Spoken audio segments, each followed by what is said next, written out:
Өткөн сабакта биз маалымат кандай болушу мүмкүн экенин талдаганбыз. Интернетте, телевизордо айтылгандардын баарына эле ишене бербөө керектигин билгенбиз. Бүгүн болсо белгилүү бир кызыкчылыктары бар адамдардын колунда маалымат кандайча күчтүү куралга айланары туурасында сөз кылабыз. Рекламщиктер, саясатчылар, чечим кабыл алуучу адамдар өз максаттарына маалыматты кантип колдонушат? ММКларда биз ар түрдүү материалдарды кезиктиришибиз мүмкүн. Алардын максаты жана функциялары да ар түрдүү. Мисалы, маалымдоо, реклама, коммерциялык, социалдык, үгүт, саясий үгүт, пропаганда, пиар компания. Келгиле бул түшүнүктөрдү кененирээк карап көрөлү.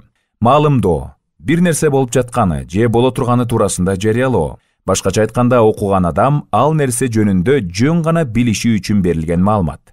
Реклама бул каалаган жол менен каалагандай формада жана каалагандай каражаттарды колдонуу менен белгисиз адамдардын тобуна багытталган рекламаланып жаткан объектиге көңүл бурдуруу, ага болгон кызыгууну жаратуу, калыптандыруу же рынокто жылдыруу максатында таркатылган маалымат. Рекламаны коммерциялык жана социалдык деп бөлүүгө болот. Коммерциялык реклама пайда табуу максатында товарды же кызматты рекламалоо. Бардык коммерциялык рекламанын максаты сатууга өбөлгө түзүү болуп саналат. Социалдык рекламаны коомчулукка коомдогу көйгөйлүү учурларды түшүндүрүү максатында пайдаланышат. Үгүт калкты саясий жактан тарбиялоого багытталган кандайдыр бир идеяны таркатуу максатын көздөйт жана коомчулукту аларды коомдук саясий турмушка активдүү катышууга чакырат. Аларга шайлоочулар менен жолугушуу, митингдер, жүрүштөр, көрсөтмө агитацияга плакаттар, баракчалар, сырткы жарнак, баннер, щит, көчөдөгү мониторлор кирет. Саясий үгүт. Бул да рекламанын бир түрү. Ал шайлоолор убагында жүргүзүлөт. Максаты тиги же бул талапкерге саясий партияга колдоого же каршы добуш берүүгө чакырат. Саясий үгүттүн эң көрүнүктүү мисалы шайлоо алдындагы үгүт. Шайлоочуларды шайлоого келүүгө үндөйт. Жана тигил же бул талапкерге, партияга, кыймылга каршы же колдогон добуш берүүгө чакырат. Пропаганда. Агитациянын бир түрү. Берилип жаткан маалымат бизге кандайдыр бир пикирди таңуулайт. Пропаганда тоталитардык жана авторитардык режимдерде таасир этүүнүн натыйжалуу куралы болуп саналат. Пиар компания.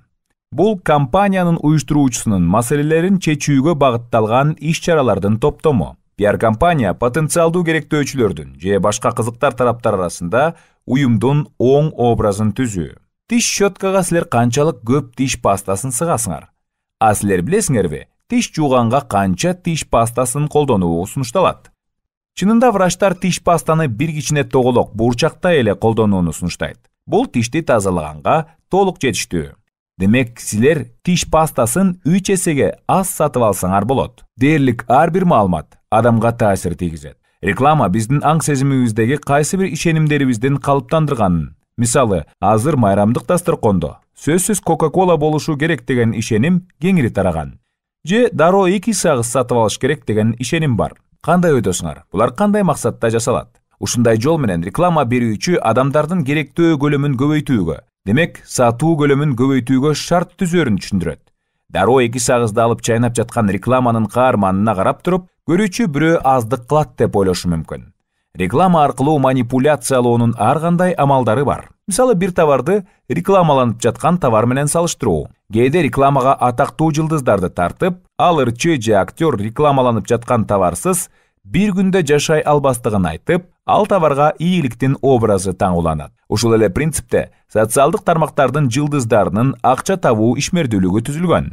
Белгилүү вайнерлер, кыска видео тарткан социалдык тармактын колдонуучулары көп учурда кайсы бир товарды рекламалашат. Аны менен акча табышат. Мисалы, Инстаграмда ага 100 000 деген адамдар жазылган колдонуучу белгилүү бир маркадагы суусундукту ичпей, бир күндө тура албайм деп жазса, бул реклама. Көптөгөн өспүрүмдөр өз кумирлерине окшош болууну каалашат.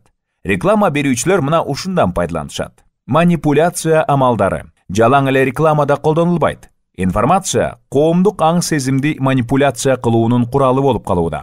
Кандайдыр бир окуя, көрүнүш боюнча бул же тигил көз карашты калыптандыруу керек болгондо, маалымат абдан чоң жардам берет. Массалык маалымат каражаттары пропаганданын куралы болушу мүмкүн. Бул ушундай күчтүү курал. Ал тургай бир улутту, экинчи улуттун өкүлдөрүн ырайымсыз түрдө жок кылууга мажбурлай ала турган эбегейсиз чоң күчкө ээ. Маалыматтын негизинде силерде эмнеге болбосун, белгилүү бир көз караш калыптанышы мүмкүн. Адамга карата гана эмес, кандайдыр бир окуя, көрүнүш, деги эмнеге болбосун, Бирок бүгүнкү күндө ММК маалымат таратууда абдан чоң ролго ээ.